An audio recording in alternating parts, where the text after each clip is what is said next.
Что ваш папа вам сказал? Мой папа, отец мой, qiblagohim мой, otam мой, mening otam, rahmatullohi alayh, aytadilarki, когда я был очень маленький, даже на втором классе учился.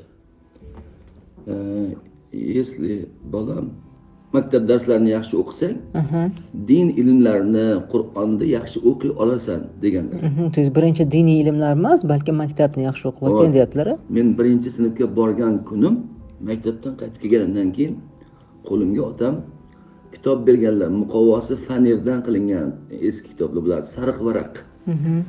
Qoiday Bag'dodiy degan kitob edi. Harflarni o'rgatadi. Qur'on o'qishni o'rgatadigan kitob bo'lardi. Topilmasdi kitoblar.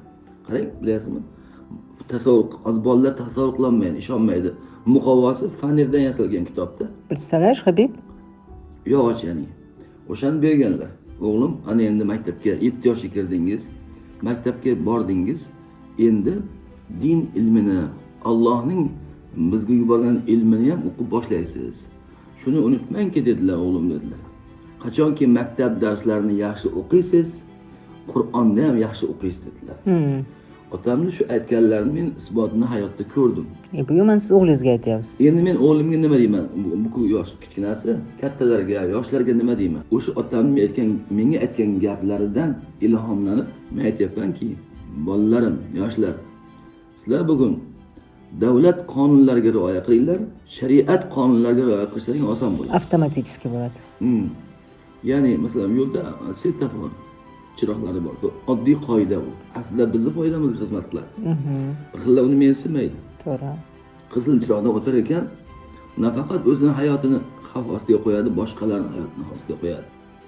Ya'ni davlat qonunlariga rioya qila bilgan inson Xudoning qonunlariga rioya qilishi oson bo'ladi. Chunki davlat qonuni ham, shariat qonuni ham aslida o'zimiz uchun. Shunday. Eshitdingmi o'g'lim? Tushundingmi? Demak, albatta Qur'on ilmlarini o'qiymiz inshaalloh birgalikda. Lekin unutmangki, u ham важный, bu ham важный. Ya'ni bu darslaringiz ham очень важный. Понятно? Понятно все, Habib? Что непонятно? Понятно все. Все понятно. Машаллах.